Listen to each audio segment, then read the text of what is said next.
going to get in all of its forms.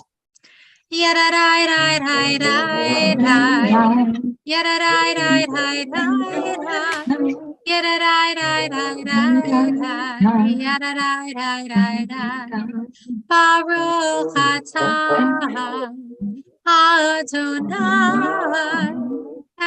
Eloheinu melech haolam asher kitshanu b'mitzvotav v'tzivanu לעסוק בדברי תורה הפוך בה לעסוק בדברי תורה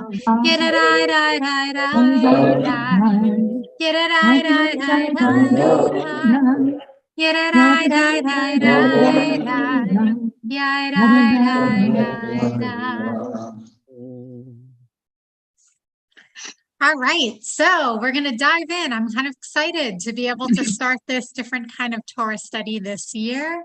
When we started with Musar last year, we didn't know exactly what we were getting into, and that's kind of the boat we're in at this moment, right? So it makes sense to start by just talking about what is this funny thing called haftorah, right? Overwhelmingly, this group said, we want to find out a little more about this. And so let's talk a little bit about its origins. Now, actually, even before we do, I'm going to let you know about some resources, okay? So if anyone wants to have a book of their own so that you can do your own personal study about haftorah, there happens to be a GPS haftorah. Let's see if I can get it the right way. It is a haftorah commentary. I know this is backwards on your screen. I can't make the camera go right way, but that's what it is. And it's by Professor Fishbein. And it doesn't have the Torah portions in it. Instead, it really goes into, in depth, the haftorah and who some of the prophets were and how it connects to the Torah portion and all sorts of different things that I'm bringing into Torah study here. That's a really great resource. The other thing to be aware of, if you happen to have this, which is so often called the Plaut commentary, in Utica we called it the Plaut-Bamberger commentary because it was Plaut and Bamberger who put this together. And within this Torah commentary, there actually are haftorah portions and a little bit of commentary. Not a whole lot of commentary, but the texts themselves are in there. And I have this online. I don't have this as a resource that is tangible, but there is also a women's haftorah commentary that is quite good if you looked that up, and that is, hold on a second, it's called the Women's Haftorah Commentary, and it is, can you see it on my screen? Is that sharing right now? No. Okay, I might need to stop sharing so that I can reshare with that book, and then I'll go to my text. Yeah. Sorry, hold on a second.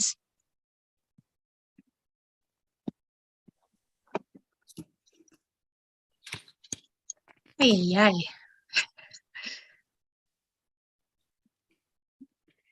There we go. That's what I wanted to do. Let me share this. So that is the Women's Haftorah commentary, and it, much like our Musar Torah commentary, what it does is it has a different rabbi or scholar talk about that weekly portion in an essay, and it's done by Rabbi Elias Goldstein, and it actually is quite good. So those are 3 different resources you can choose to dive into if you'd like to, and I can share that by email as well. Any questions about any of that? Remind me, why is it T-A-R-A-H rather than T-O-R-A-H? Because it's not haftorah, right? Like a lot of times that's the confusion, that people think it's haftorah. Haftorah is a Hebrew word that means conclusion. It is an entirely separate thing. So good question. Thank you for asking that. And basically what it is, as you see here, and as you might already know, right, the haftorah is a small text taken from one of the books of prophets. A lot of times it's from Isaiah. There's a whole lot of Isaiah. All of them are not from Isaiah. There's from different prophets, but you're going to find that especially in the next few weeks, we're getting a lot of Isaiah. And it's read, well, we don't know exactly how the tradition evolved, but it seems from the evidence that we do have, one, that it was a well-established tradition by the 3rd century, and it seems like by the 1st century, the haftarot portions were actually really picked when each one is done. Yes, Steve, go ahead. I was always taught that it became the tradition to read that when we were prohibited from reading Torah by the Romans, I believe it was, or the Greeks. I'm getting there. Yes, Sorry. absolutely. Yes. So actually it says right here, right? There is some evidence that the practice dates back to the 2nd century BCE, when Antiochus Epiphanes prohibited Jews from reading Torah. So if you couldn't read Torah, you couldn't take out the scrolls, but you still wanted to honor tradition. What did they do? They brought in a little bit of prophets and passed it off as something else, but it was a way of them engaging with Torah as part of worship. And that should say longer in play, not loner in play, sorry. That this tradition just kept going because people really fell in love with the prophets and liked being part of the tradition. So we ended up doing Torah and haftarah, which remains the tradition on Shabbat mornings today, and holidays and all sorts of other things. Any questions about any of that? Okay. So a lot of this kind of information, I mean, it's out there, but I was checking my Michael Fishbane because he really is such a scholar on all of this, that he points out in his commentary that there really were 3 components to public scripture recitation in antiquity: the Torah portion, a text from the prophets, and a homily, a sermon, right? And each week we maintain this practice. It appears that haftarah portions were not always predetermined by tradition. In fact, within the Talmud in Megillah 29a, I thought about bringing some of this text in today, but it is such a long conversation and it's all over the place. I thought it would have confused us rather than helped us through this context. But essentially, the rabbis are in disagreements about, should we be using this text for this or should we be using it for this? And what's the connection? Is that really the right text? They go back and forth. They're trying to really figure out which haftarah should be picked for each week's Torah portion. So those discussions are still going on around the 3rd century. Yeah. I'm just saying it's a wonder they came to a conclusion and they actually agreed on the set for each portion.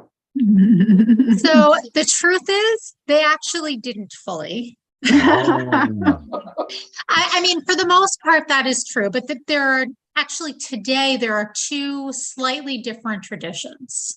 So if you were to look into Michael Fishbane's book, he actually points out the Sephardic haftarah and the Ashkenazi haftarah, and they are not always the same. For example, this week, they actually start with the same text, but the Sephardi one happens to be substantially shorter than the Ashkenazi one, meaning Jews who lived in Spain in that area had a tradition that was a little bit different than Jews who were living in Europe and stuff like that. So this is much later, right? There still is disagreement, there still is tweaking about which haftarah. Any questions about all of that before we dive into this particular portion? Rabbi, there isn't a haftarah scroll, is there? I actually have seen a haftarah scroll before. I don't think it is commonly used, but I have seen one. So what do we read? We traditionally read it from a printed book then? Yeah. Not a scroll? Mm-hmm. Rabbi, I when you read this version of the Torah, the Gutnick Chumash. It has the complete haftorah for each parsha, and it will have in there, this is the portion read by Ashkenazi congregations, and then there'll be but Sephardi continue here, or vice versa. Right. So it has everything there, but we don't necessarily read all of it every Shabbat. Thank you. Yeah, there are prayer books that have the Torah portions, everything in them. Ours does not. I have a question. So, Yeah. if I'm not mistaken, so why is it that boys and girls, at their bar and bat mitzvah services read from the haftorah? Is it because prior to that moment they were too young to do it, or am I wrong and they don't read? I thought a haftorah Yeah, portion. it is one of the things that they do. Yeah, but why rather than not? Oh, Rather than, yeah, in our community, they also read Torah. yeah. There are some communities in which they read haftorah. I don't fully understand myself exactly the reasoning behind that, Steve. I wonder if you know more about that than I do. My understanding is traditionally, the minimal requirement is just to say the blessings over the Torah portion. Torah, yeah. Or mitzvah. But in Orthodox services, when you go to Chabad, it will depend on the individual, but commonly, if it's a good student, he'll read the entire Torah portion and the entire haftarah, both. Oh. But minimally, you would read the maftir, the end of the Torah portion, and and Torah. That's what I did at my bar mitzvah in 8 days. Yeah, but I mean, in our community, it's one of the things that they lead, right? They lead prayers, they lead Torah, and they also lead haftarah. Yeah, thank you. I just was thinking back decades, and I don't even know how many years ago, to at my bar mitzvah portion, and I'm pretty sure we went to a conservative, a synagogue, far away, that I had to travel to learn Hebrew at the point, and I know that there was a haftorah portion that I had to read, and now that I'm learning about it, I just wanted to know why. Yeah, so, I mean, sometimes the emphasis was placed on learning haftarah as opposed to learning Torah, but you did the aliyah over Torah. I see. Thank right? you. Like it's the aliyah that makes you officially a bar mitzvah. I mean, actually turning 13 makes you a bar mitzvah, but Yeah. the aliyah is like The the aliyah. quintessential moment of the service. Yes, right, exactly. Thank you. Yeah, Cornelia, go ahead. What is the aliyah? I mean, I hear it used as saying the blessing over the Torah before and Yes. after. Is that what it is? Yes, that's exactly okay. what it is. Okay. It means to go up. Right. Like you make aliyah to Israel, you go up to live in Israel. Okay, thanks. Was there anyone I missed before? I thought I saw another hand, but I could be mistaken. I'll just make one quick comment. Yeah, please, Irv. This is my first class since Jay led the class a few weeks ago, and I want to tell you how much I enjoyed that, and I thought he did a wonderful job. You're Oh, here. that's wonderful. That's great. Okay, so are we ready to dive into some haftarah? Yeah. Yes. Okay, let's do it. So this is the very first verse right here. Oh, I meant to delete that one and go to this. Okay, these are the first two verses of our haftarah for today. Would anyone like to read these out loud? I will. Thanks, Michael. I'll call on you later, Steve. Thus said God the Lord, who created the heavens and stretched them out, who spread out the earth and what it brings forth, who gave breath to the people upon it, and life to those who walk thereon. I, the Eternal, in my grace, have summoned you, and I have grasped you by the hand. I created you and appointed you a covenant people, a light of nations. Okay, so what do you notice about this text? Directly related to the first couple paragraphs of Bereshit. Okay, we're going to get to that in a second. Absolutely. What else do we notice? We noticed this talk about open your eyes, because when the world was created, it was out of darkness. Okay, so already we're seeing something related to vision and opening our eyes. We'll hold on to that because that theme is going to come up quite a bit within this portion. Yeah, Cornelia, were you raising as well? Yeah. I wanted to say that in addition to the references to Bereshit, there's a look far forward or forward. I appointed you a covenant people, Right. a light of the nations. So it incorporates the future as well as not just the beginning, but the idea that the Jews became a covenant people and inspiration for others, something like that. So Beautiful, you feel, and that's going to come up again. Yeah. Yeah, Jessica. I think I have grasped you by the hand is really interesting. That is such a anthropomorphic, is that the right word? Yeah. Statement. I don't remember anything like that appearing in Bereshit. Maybe I missed it. No. Well, it's create you in the image of God, right? That's as close as we get. But that's not the same as grasp you by the hands. It really has a physical thing to it, effect. Mm-hmm. It's leading. It's a matter of leading the chosen people. Or pulling us up out of Right. some I think pit. the style of literature is different too. I mean, it reads nicely. It's not a struggle to read it. It's just slow. Yeah, it actually is poetic, the way that it's written. And you see these spaces. I was trying to get it to not have these spaces in between verses. I was not successful, clearly. But it really is written like poetry. It's not written across, it's written down. It has a different kind of flow to it, absolutely. And that imagery, Jessica, that you pointed out of holding a hand, that there is something that's really kind of artistic about that. Yeah, Jessica, go ahead. Also, I think we should bear in mind this is second Isaiah, which was written after all the troubles. Yeah, we're getting there. Okay. You're all beating me to the punch. That's a But you're right, context. Isaiah. Yeah, no, that's very, very, very important. I was trying not to do too much of the context all at the beginning. Oh, sorry. So I was trying to intersperse it, but you're absolutely right. So Isaiah has two very distinct sections to it. Isaiah chapters 1 through 39 are one animal, and chapters 40 on are an entirely different animal. Everyone believes that they were written by two entirely different authors, but because their names were both Isaiah, or it was attributed in that kind of a way, they were lumped together as one, but they are so different from one another in terms of themes, in terms of language, in terms of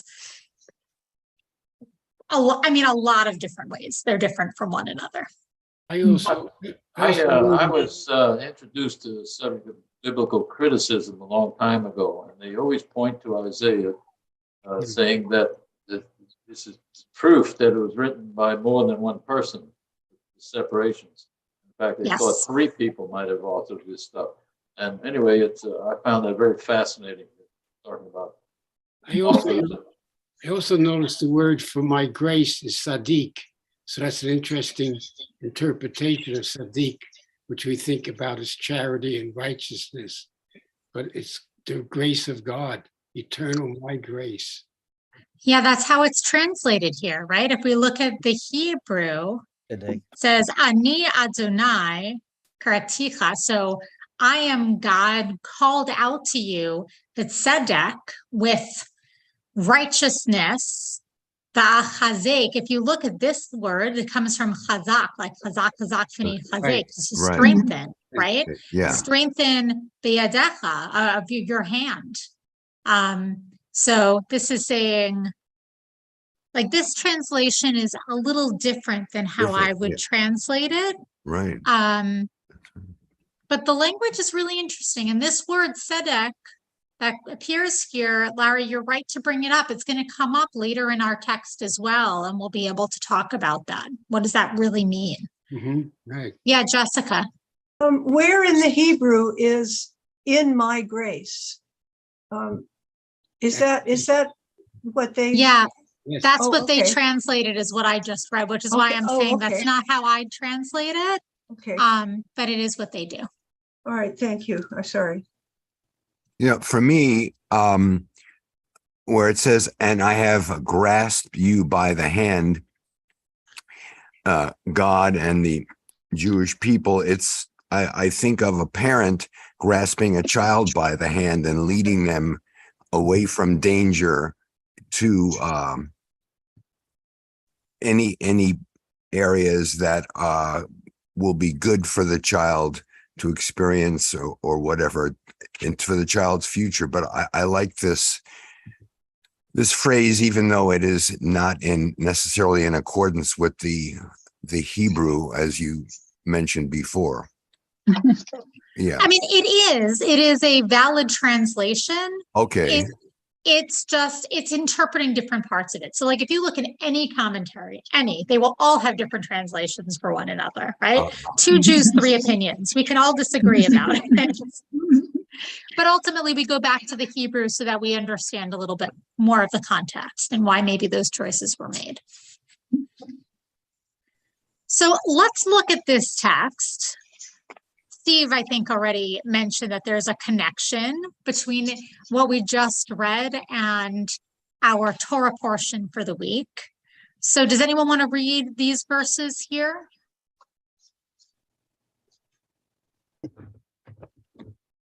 Well, I will if no one else.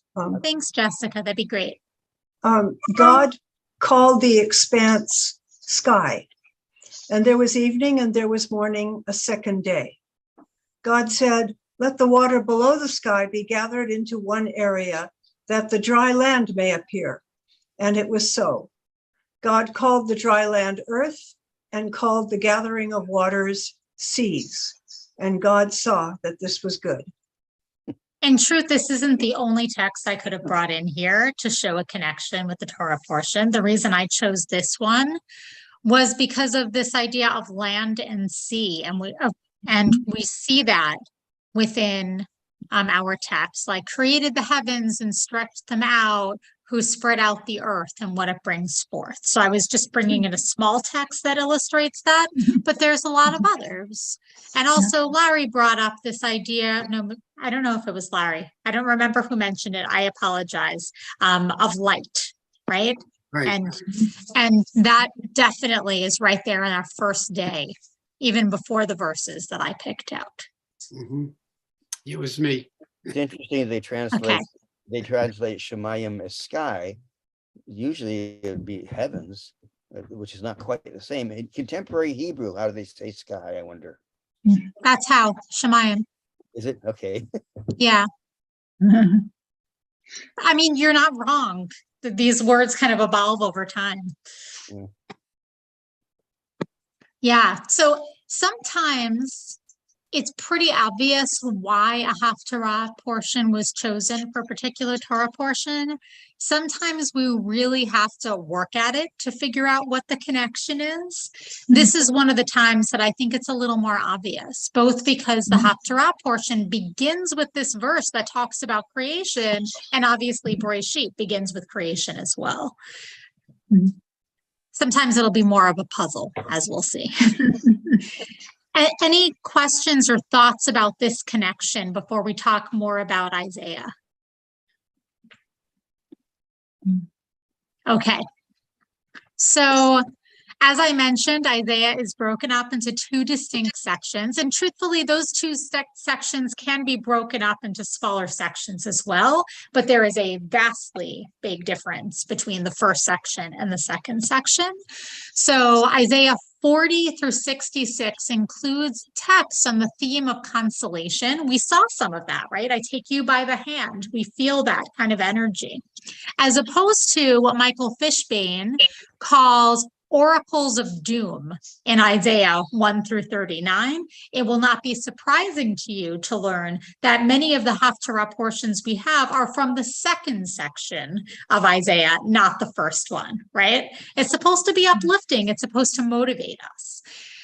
So this week's haftorah portion comes from a collection of prophecies of comfort emphasizing imminent redemption. It addresses Jews of the 6th century BCE who are living in exile in Babylonia. It highlights God's role as creator of the universe and fulfiller of prophecies. This kind of message isn't unusual. Prophets often speak of God's power and the possibility of redemption. Any questions about any of that? Okay.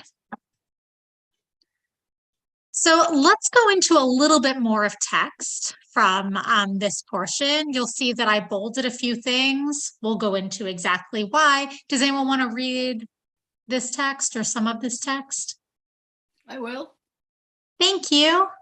Opening eyes deprived of light, rescuing prisoners from confinement.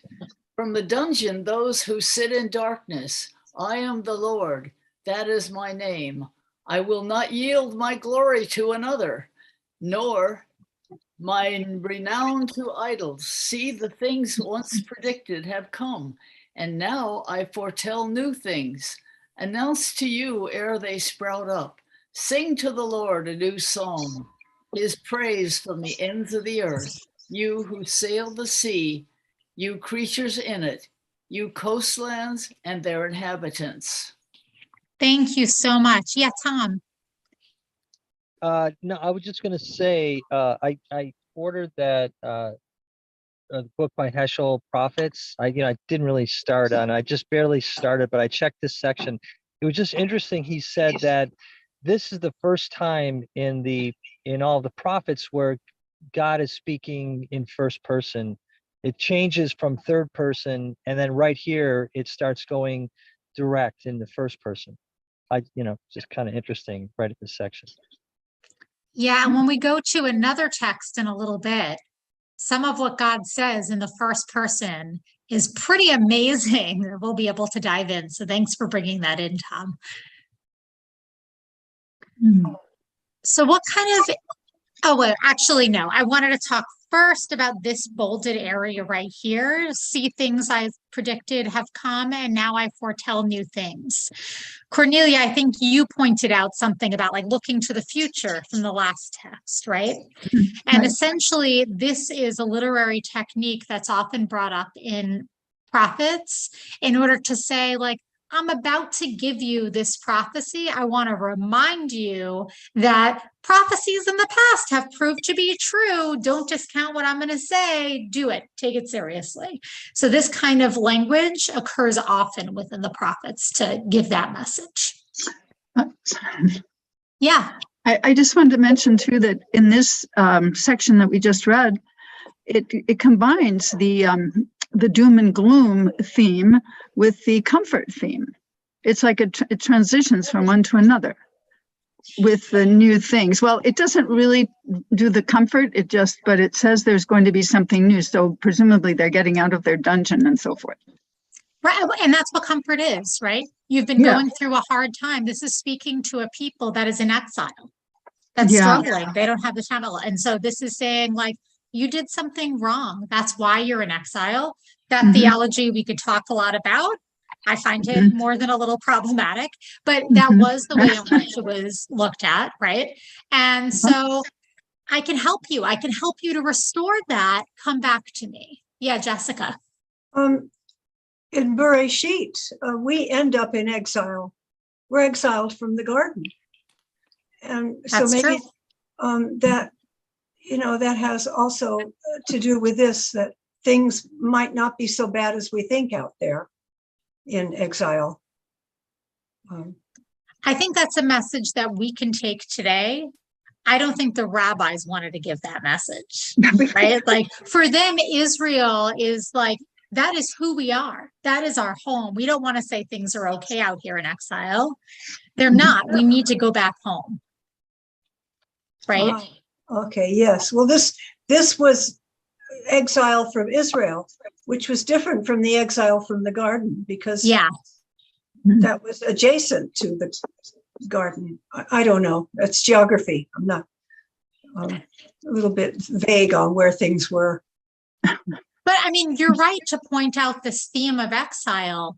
But what's interesting is I didn't see much of rabbis talking about that connection. And I think the reasoning is for exactly why you, like what you just mentioned, right? Like they didn't want to see exile as an okay thing. Okay. Well, but time in Babylonia, you got the Talmud out of that, and just a long period of history, it was not like it was enslavement or terror, or tough times all the time. Am I misinterpreting that, Ira? I mean, I think life in exile in Babylonia was not awesome. Not awesome. Okay. There was a lot of suffering. But our perspective on all of this today is very different than back then. This is 600 BCE. This is 2,600 years ago, right? So it makes sense that our perspective is different. So anything else in here that kind of sticks out to you about language used or the meaning within these words? I think what sticks out for me is that this is now being written not by God or not by somebody speaking or who has a direct relationship with God. Now we're talking about people who are living God's promises, which includes, if you mess up, that there are consequences. But I think that the rabbis, or these would be the priests and the high priests, are also keeping us going by reminding us that things do get better. Sing unto the Lord a new song, his praise from the heavens of the earth. I will not yield my glory. Now I foretell new things. Is that we are not a very large people, and a lot of things have happened to us. So this is a reassurance that God is there, that there is a God, that there is hope. That may be really bad now. And it's also the people who write it, to go back to a prior comment, is that it is beautifully written, poetically written. The people who wrote this were really, really good. It isn't you did those things wrong and that's okay. It's like, you did these things wrong, but what are we learning? And God still loves you and things are still happening. I mean, that would be, if I was the person sitting in Babylonia or wherever we happened to have been sent to at that time, that would be very encouraging to me. Absolutely. Yeah, please go ahead. I have the Plout translation of the Haftorah and commentary. And there are two things that called out to me as you were reading. Line 7, opening eyes that are blind, reminds me of the morning blessings, we're returning, new beginning. And line 9, the way it's here, it says, my earlier promises have come to pass, and now I tell you new things. Before they appear, I tell you of them. It reminds me of Joseph and his dreams, that he's interpreting things, he's seeing things before they actually happen. And then it goes on about how we're to sing this new song to the eternal, sing God's praise, all the earth, let the sea roar and all it contains, you islands and all who live there. It's calling out to everyone to celebrate, even just as Rabbi Catherine said, there's all this other stuff going on, but we can still find time to rejoice with the one above. I thought that was pretty cool. So it's two parallel things. You're in darkness and I'm giving you light, right? And you can sing this new song to God. And in fact, while I was preparing for this text study, I reached out to Milan and said, yeah, we're not starting with Hine Matov on Friday night. We need to start with Shir Ladunai, Shir Chadash, because that's our haftorah, right? Sing out to God a new song, because of this beautiful reminder of the importance of raising our voices and seeing beauty around us, even when things sometimes are a little bit hard. And it's encouraging people, like sing unto the Lord a new song, not just one person, but everybody. Y'all can join in. This is available to all of us. Beautiful. Well, I think we've actually gone through the questions that I asked. Let's go a little bit further. Looking at the time, I want to make sure we have some time to go through all of this. So the text continues just a few verses later. I'm just going to read this for time reasons. This is God talking. I have kept silent far too long, kept still and restrained myself. Now I will scream like a woman in labor. I will pant and I will gasp. Hills and heights I will scorch, cause all their green to wither. I will turn rivers into isles and dry the marshes up. I will lead the blind by a road they did not know, and I will make them walk by paths they never knew. I will turn darkness before them to light, rough places into level ground. These are the promises. I will keep them without fail. So this is what I was referring to when Tom pointed out God is speaking in the first person for the same time. And look at the words that God's saying. One, I have kept silent for far too long. Two, I will scream like a woman in labor. What's going on here? Why is this the language that's being used? To have any language that includes women is pretty unusual. Yeah. Yeah, what they chose to pick for the woman is that she's screaming in labor.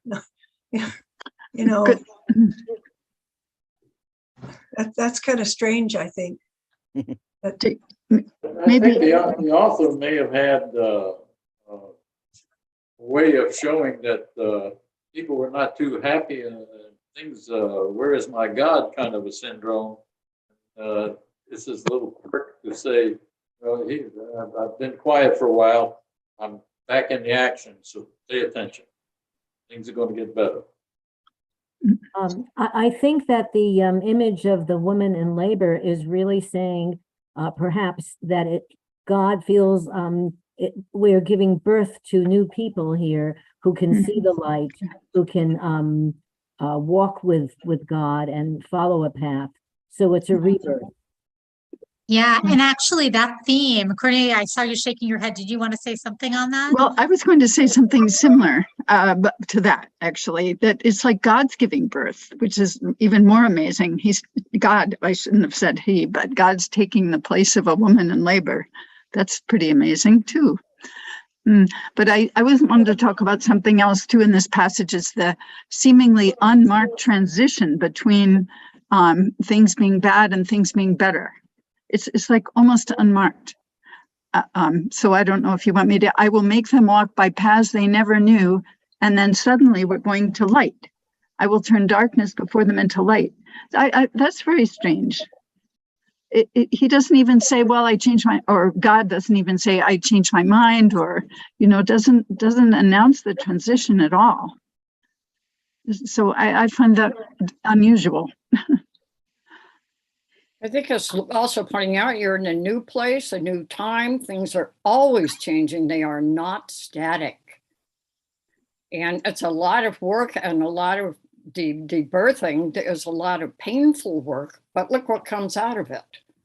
And you're not going to, then we've already been in quite a number of different places by the time Isaiah comes along, quite a lot.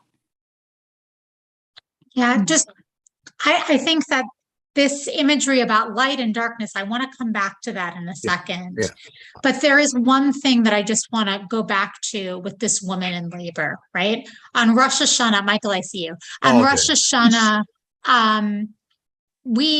one of the names for Rosh Hashanah is Hayom Harat Olam, the day that the earth was actually conceived. Mhm. And there's this whole idea that Rosh Hashanah is kind of like a day that is in labor, giving birth to new possibilities in the new year. Yeah. It's an acknowledgement that everything hadn't gone exactly as we wanted it to in this past year, but that we should go into this next year with hope that this next year can be more. And I see some of that kind of within this text as well. Yeah, Michael, go ahead, and then we'll go back to the other piece. So turning darkness to light, you know, maybe actual light as we can see, but it's the, in my mind, it's the darkness of not accepting God as the one, and for our people, and the light is the realization that, you know, that God is the ultimate power and energy that gives life to all that exists. That's for me, you know, what. Yeah, and that there's evidence for that right here Yeah. in verse 7, right? Opening eyes deprived of light. Your Yeah. eyes have been closed. You've been closing your eyes to the light of me, God is saying, right? That's, yes. But I'm right there. I'm right there for you. Take my hand. Yes. Mhm. It's really powerful metaphors and imagery that we have going through here in a way that isn't always quite so apparent in the Torah. Mm.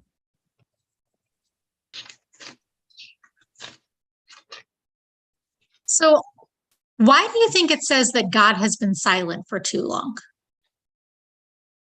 Like, why would God say that? What does that even mean? Well, we weren't in Jerusalem with the temple. We were banished. We were exiled to Babylon and presumably had no ways of worshiping God there, maybe. It kind of echoes in Exodus where God says, "Oh, now I hear you. You're, you know, the cries of my people. I finally hear them," or something like that. It's kind of like that. Yeah, I remember them now. Yeah, go ahead. It's God saying, I made a mistake. I kept silent for too long. We see that a number of times in Genesis, including in the first piece. It's like, I made a mistake. That one didn't work. You know, I'm never going to drown the entire earth again. You know, but this is a different type of thing. I let it go. People were trying to do it and it is not working. And I'm saying, you know, you are my people, and saying, I've made some mistakes. I haven't stood up to it right. That's an enormous thing to think about a deity in any religion. You don't have very often that the god or the goddess or the whatever says, man, I really messed this up and I have to change it. It's a wonderful reminder right after High Holy Day season, isn't it? Yeah. If God can apologize for that, then perhaps we can too. Yes. So I'm going to bring us to this last section of the Sephardi haftorah. Okay, does anyone want to read these verses? I can do it. Thank you, Ray. Listen, you who are deaf, you blind ones, look up and see. Who is so blind as my servant, so deaf as the messenger I send? Who is so blind as the chosen one, so blind as the servant of the Lord? Seeing many things, he gives no heed. With ears open, he hears nothing. The Lord desires his vindication, that he may magnify and glorify his teachings. Okay, so again, we see these metaphors of you who are deaf, you blind ones, look up and see, right? You're closing yourself off to this. And that kind of imagery showing up here. But then it ends with these words about Torah. We see the word Torah right there, right? God desires vindication. Interesting word here, right? That he might magnify and glorify his teaching. So Professor Fishbane explains that the Sephardic tradition concludes the haftorah reading here, framing its message with, that should be the terms, tzedek and tzediko. It is also likely that closure at this point was influenced by a reinterpretation of the word Torah. In its original context, the word strictly refers to prophetic instruction, but once it was assumed to refer to the Torah of Moses as a whole, the prophet's word could be taken to foretell the glorious magnification of God's law. Such a promise would seem a fit conclusion to the liturgical reading. So the Sephardic tradition ends right there by saying, you've been closed to it, but I'm giving you Torah.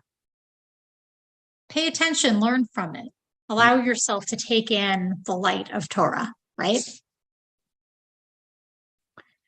And one other piece, just going back, Larry, you were talking about tzedek.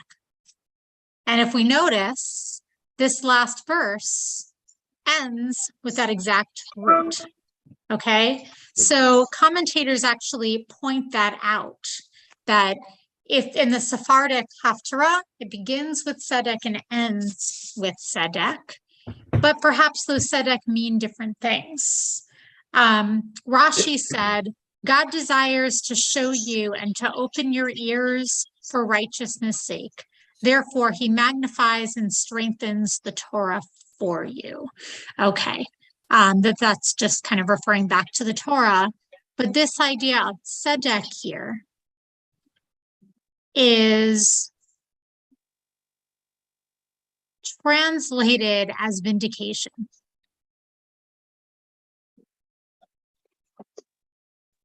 I think some other word might do better there. That one is not exactly, I don't hear the translation perfectly. So whoever made this has gone from Hebrew to whatever to English. I would challenge that word. Something else would suit me better. Yeah, so there's different ways in which to translate the Torah, right? One way is word by word, to really pay a special focus to being true to each individual word. Another way is really paying attention to literary technique. We see that with Robert Alter's translations, for example. And another way is to kind of get at a deeper meaning that might be lost unless you knew something else that was going on here. And I think that that's what this translation is trying to do. All of these translations from text, by the way, were the translations offered through Sefaria. I just took it straight from Sefaria. I believe it's an old JPS one. I didn't type in any of my old translations here. But why might someone say vindication? Like, what are they trying to get forth about this Torah portion and using that word here? It sounds like to me that it would sound better if it said the Lord desires his attention. Pay attention rather than vindication. Here I am. I want you to listen. I don't want to be vindicated. Vindicating sort of lowers his status in my eyes. It makes it a human word. I want to be vindicated in what I did. And I don't think God belongs in that same phrase. Where am I going wrong? Okay, so let's talk about it a little bit. Like, what does tzedek really mean? Well, it's honor, or it's Righteousness. status. Right. Yeah, Right. I mean, that's more kavod. Tzedek means righteousness. It can mean justice, right? Yeah. And so tzedek in this case, if we go up to the very first, sorry if this makes anyone a little dizzy, I apologize. I'm trying to go to that very first tzedek that we had. There it is, right here, right? I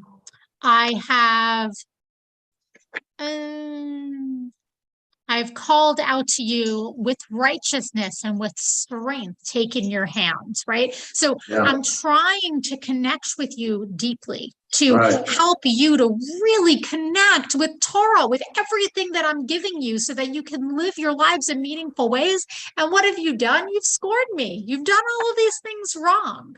And so when it goes back to the bottom, and it uses the word tzedek again, whether we like the word vindicated or not, what is the message in using that word again? Right. Again, he wants your attention, and he wants you to pay attention and to move in a different direction. That's the feeling I get. I think he also wants you to read Torah, to read Torah.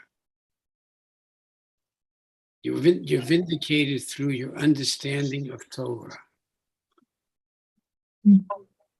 Okay, so really connect with it so that God can be uplifted. There is, yeah, I mean, reading Oh, Torah and truly acceptance of the meaning of the Torah are two different things. Not that I'm disagreeing with Larry. I'm just saying to me, it's acceptance of the knowledge we gain from the Torah, right, and putting it into our daily lives from minute to minute, if we can. Thank you. yeah, You're commanded to to read the portion, and then commanded to read the haftorah, and I agree with what Michael's saying. That here it is, and the haftorah saying, take it in and do something with it. Don't just read it like rote. I remember my yeshiva days; it was all rote. I would read it and read it and read it, and until the rabbi told me I was doing something wrong. I had no concept of right or wrong from what the Torah portion. yeah. But I think that's the message of tzedek, because tzedek means to live your life in a righteous way. Yeah. And we can get that through Torah. That's one way to get that. Yes. So by using the text in this way, by ending with that, it's sending the message that, that's what we need to take out of it, to really live by this idea of tzedek. That even if we've done things wrong in the past, we can change, we can open our eyes to that light, and we can move forward in a positive way, which I think is also a powerful thing for this time of year, right after going through the Hagim, right? Yes.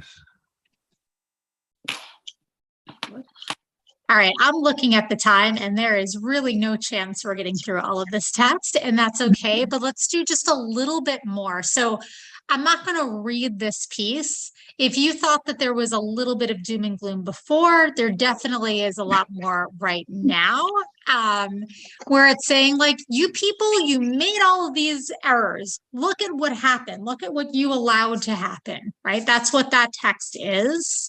But if we go a little bit further, this is the end of this haftorah portion. I'm just going to start in verse 3. For I, the eternal, am your God, the Holy One of Israel, your Savior. I give Egypt as a ransom for you, Nubia and Saba in exchange for you, because you are precious to me and honored, and I love you. I give men in exchange for you and peoples for your stead. Fear not, for I am with you. I will bring your folk from the east, will gather you out of the west. I will say to the north, give back, and the south, do not withhold. Bring my sons from afar and my daughters from the end of the earth, all who are linked to my name, whom I have created, formed, and made for my glory, setting free that people, blind though it has eyes, and deaf though it has ears. All the nations assemble as one. The people gather. Who among them declared this, foretold to us the things that have happened? Let them produce their witnesses and be vindicated, that men, hearing them, you may say, it is true. My witnesses are you, declares the Eternal, my servant whom I have chosen, to the end that you may take thought and believe in me and understand that I am he. Before me no God was formed, and after me none shall exist. Wow, you got that through.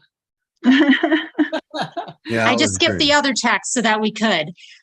God is So- admitting there's going to be an after. After me, none shall exist. There's an end to God. I think that's a weird No. translation. I think it's No. saying there is No. nothing. Like God is eternal. There is nothing after me. But Rabbi, this is talking as if we're talking about the 12 tribes and the 2 parts of Israel. Is the timing right in here? Or is it No. that's misunderstanding? North and No. south, and then all the peoples will gather. No. This is more of a merism. Remember how we talked about merism before, where there are 2 distinct things that are mentioned, and it's supposed to be inclusive of the entire whole. So it's saying north and south, not to distinguish between the 2, but rather to be inclusive of all of Israel. Okay. But it's a really good question. So, like, why do we end this way? The Ashkenazi, like, it goes through, you made all of these mistakes. We come back to a few things. We go back again for like the 4th time to this idea of blind though it is eyes and deaf though it is ears. But then it's saying, we will all come together. By the way, I printed it out. It's 12 pages. These texts are long, I know. No, I'm interested in this. I really like it. Well, it's- I didn't vote for this, but I'm really enjoying it. Good. I'm glad. I'm hoping it'll be a great opportunity for all of us. I've never done a year-long haftorah study, so I'm kind of excited about being able to focus so much on it too. But after reading this text today and kind of going through this rather unusual text, what message do you take from it? What do you want to walk away with? I find it encouraging. Well,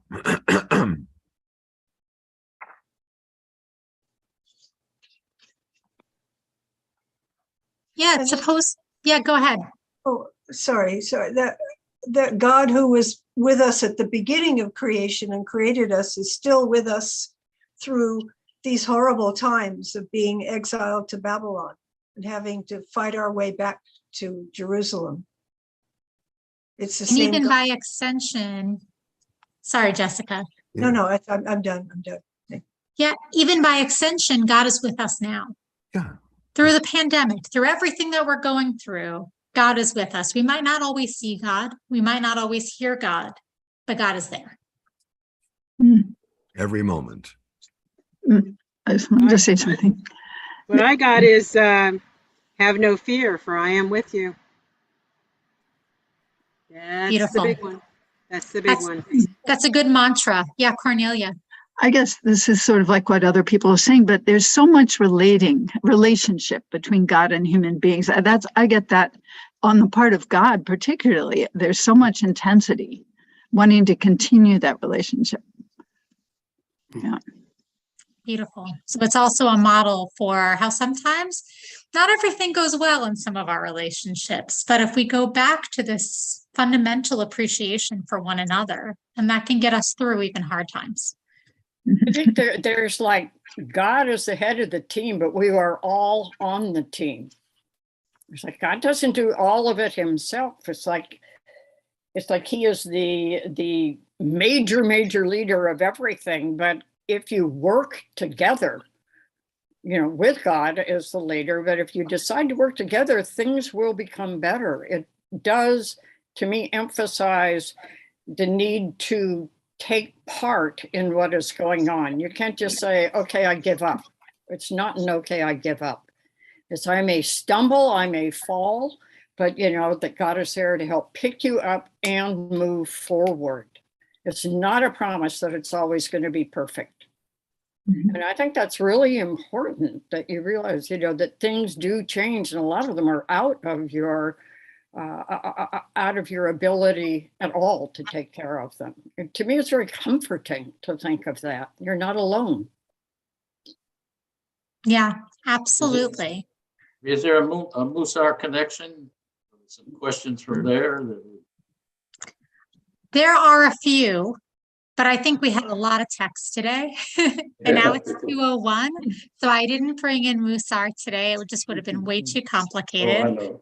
But where there are opportunities to do that, I'll try to. Okay, Irv? Thank you.